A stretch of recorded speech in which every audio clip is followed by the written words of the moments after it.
Hello friends, welcome in education आश्रम। इस video में देखते हैं टाइप्स ऑफ वेक्टर के कुछ टाइप्स कि कितने टाइप्स के वेक्टर होते हैं, कौन कौन वेक्टर होते हैं। तो पहला वेक्टर आता है आपका पैरेलल वेक्टर। पैरेलल मीन्स समझ रहे होंगे, पैरेलल लाइन भी आप पढ़े होंगे। पैरेलल लाइन क्या होता है? पैरेलल लाइन क्या होता है? दो लाइन के बीच का जो डिस्टेंस है वो हमेशा इक्वल हो, यानी दो लाइन के बीच का डिस्टेंस इक्वल हो तो वो पैरेलल लाइंस होता है। सेम वैसे ही यहाँ पे वेक्टर में है पैरेलल कि अगर दो वेक्टर है उनके बीच का एंगल 0 डिग्री हो, उनके बीच का एंगल 0 डिग्री हो। यानी कैसा? तो पहला वेक्टर अगर सपोज ये है, ए बी वेक्टर है, और दूसरा वेक्टर यही मान लीजिए ये है सी डी। कोई जरूरी नहीं है कि लेंथ इतना ही होगा, लेंथ छोटा बड़ा कुछ भी हो सकता है। तो ये सी डी वेक्टर हुआ। तो इस वेक्टर को कैसे लिखेंगे? ए बी वेक्टर और इसको सी डी वेक्टर। तो यहाँ पे देखिए दोनों वेक्टर का डायरेक्शन, यानी जो एंगल बताता है ना, एंगल दोनों वेक्टर के बीच में 0 डिग्री होना चाहिए। यानी एंगल क्या शो कर रहा है यहाँ पे?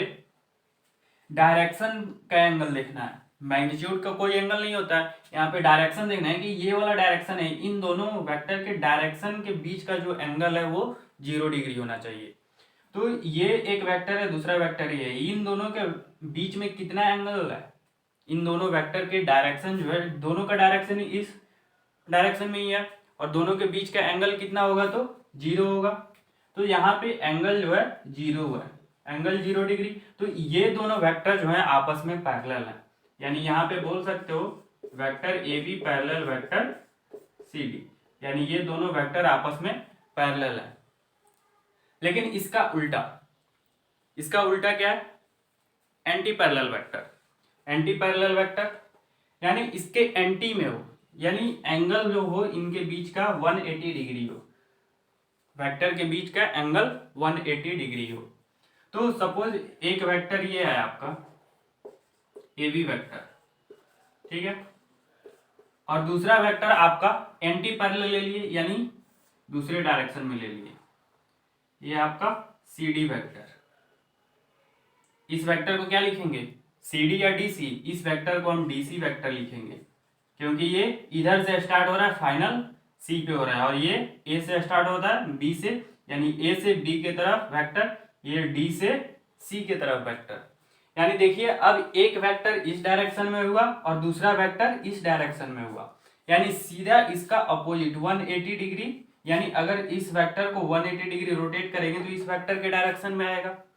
तो यहाँ पे क्या है, ये दोनों वेक्टर आपस में एंटी पैरेलल है। पैरेलल तो मतलब इनका क्या है, दोनों के बीच का डिस्टेंस सेम है, लेकिन क्या है, अपोजिट डायरेक्शन हो गया, इनका डायरेक्शन अपोजिट हो गया। तो यहाँ पे दोनों वेक्टर क्या है, एंटी पैरेलल है। और एंटी पैरेलल को कैसे शो करेंगे? यहाँ पे अगर पैरेलल शो करना होगा, यहाँ पे पैरेलल देखिए इसको कैसे शो करते हैं। ए बी वेक्टर हो गया, इस डायरेक्शन में, और ये क्या है, सी डी इस डी सी इस डायरेक्शन में है। तो इसको हम क्या बोल सकते हैं, पैरेलल सी डी वेक्टर, या इसको हम ऐसे भी बोल सकते हैं A B parallel minus D C vector.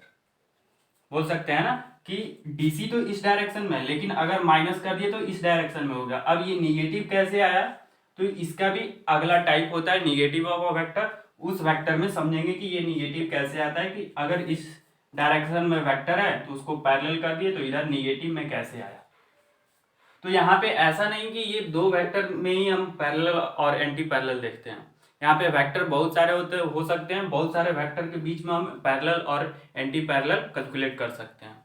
तो चलिए अब अगला टाइप्स देखते हैं वेक्टर का, निगेटिव ऑफ अ वेक्टर। तो देखिए negative of a vector, vector का निगेटिव।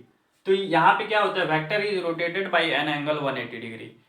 वेक्टर को क्या है, 180 डिग्री से रोटेट कर दिया। यानी अगर कोई ये वेक्टर दिया हुआ है आपका, ए बी वेक्टर दिया है, इसका डायरेक्शन क्या है, राइट वर्ड है।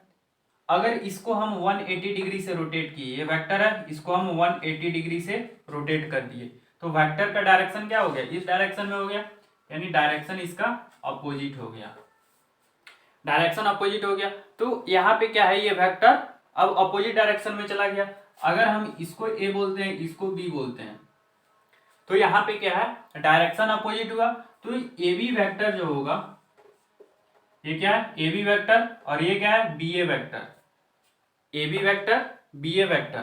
तो इसको हम क्या लिख सकते हैं, माइनस बी ए वेक्टर। क्या है ये, तो क्या है, एंटी पैरेलल है दोनों वेक्टर। अगर दोनों वेक्टर एंटी पैरेलल है तो क्या करते हैं, वेक्टर लगाए वहां पे माइनस लगा दिए। यानी यहाँ पे हम ऐसे भी तो बोल सकते हैं कि ए बी वेक्टर जो है वो पैरेलल है किसके वेक्टर, किस वेक्टर के, माइनस बी ए वेक्टर के, माइनस बी ए वेक्टर के पैरेलल है। तो यहाँ पे ए बी वेक्टर जो आया माइनस बी ए वेक्टर आया, यानी अगर इस माइनस को इस वेक्टर के अंदर इंक्लूड कर दें, इंक्लूड कर देंगे तो क्या आ जाएगा, ए बी वेक्टर, यानी इसका डायरेक्शन चेंज हो जाएगा। तो यही होता है कि अगर इसमें माइनस हम निकालते हैं तो क्या होता है, ये चेंज हो जाता है इसका डायरेक्शन, डायरेक्शन 180 डिग्री से रोटेट कर जाता है, तो वो क्या होता है, निगेटिव ऑफ अ वेक्टर। अगला है आपका जीरो वेक्टर। जीरो वेक्टर का मतलब ये होता है कि मैग्नीट्यूड जीरो हो, कोई भी वेक्टर हो, वेक्टर में क्या होता है, एक डायरेक्शन होता है, दूसरा मैग्नीट्यूड होता है। तो मैग्नीट्यूड यहाँ पे क्या है, जीरो होता है, तो उसे जीरो वेक्टर बोलते हैं। ऐसा वेक्टर जिसका मैग्नीट्यूड जीरो हो तो जीरो वेक्टर बोलते हैं। जैसे देखिए यहाँ पे ये एक ऑब्जेक्ट है, एग्जाम्पल से देखते हैं। इधर से हमने 10 न्यूटन फोर्स लगाया, F1 10 न्यूटन, इधर से हमने फोर्स लगाया F2 10 न्यूटन। अब इस बॉडी पे, ये जो बॉडी है इस बॉडी पे नेट फोर्स कितना होगा, F net, F1 minus F2। क्या है, इसका ये डायरेक्शन है और इसका अपोजिट डायरेक्शन, माइनस किए, माइनस करेंगे तो क्या आया, जीरो आया। फोर्स क्या है, वेक्टर क्वांटिटी है, हमेशा वेक्टर लगाएंगे, और ये जीरो आया तब इसको क्या करेंगे, जीरो वेक्टर, यानी यही जो होता है आपका जीरो वेक्टर होता है, यानी जिसका मैग्नीट्यूड जीरो हो, यानी एफ नेट क्या है, आपका एक जीरो वेक्टर है। यहाँ पे नेट फोर्स यहाँ पे एक जीरो वेक्टर है, तो जिसका मैग्नीट्यूड जीरो वो जीरो वेक्टर। अब यहाँ पे आपका वेक्टर का मैग्नीट्यूड तो जीरो आ गया, लेकिन डायरेक्शन हम क्या स्पेसिफाइड करें, यहाँ पे इधर करें या इस डायरेक्शन में करें, कौन सा डायरेक्शन इसके लिए अच्छा रहेगा। तो यहाँ पे क्या है, आपका कोई भी डायरेक्शन स्पेसिफाइड नहीं होता है, तो यहाँ पे हम डायरेक्ट बोल सकते हैं, क्या बोलेंगे, direction is not defined, simply बोल सकते हैं डायरेक्शन इज नॉट डिफाइंड। यहाँ पे डायरेक्शन डिफाइंड ही नहीं होता है। क्यों नहीं डिफाइंड होता है, कि वेक्टर ही मेरा जीरो हो गया, अगर वेक्टर का वैल्यू ही जीरो हो गया तो हम फिर क्या बताएंगे कि किस डायरेक्शन में वेक्टर जा रहा है। तो ये रहा आपका निगेटिव ऑफ अ वेक्टर और जीरो वेक्टर। आगे देखते हैं आपका यूनिट वेक्टर।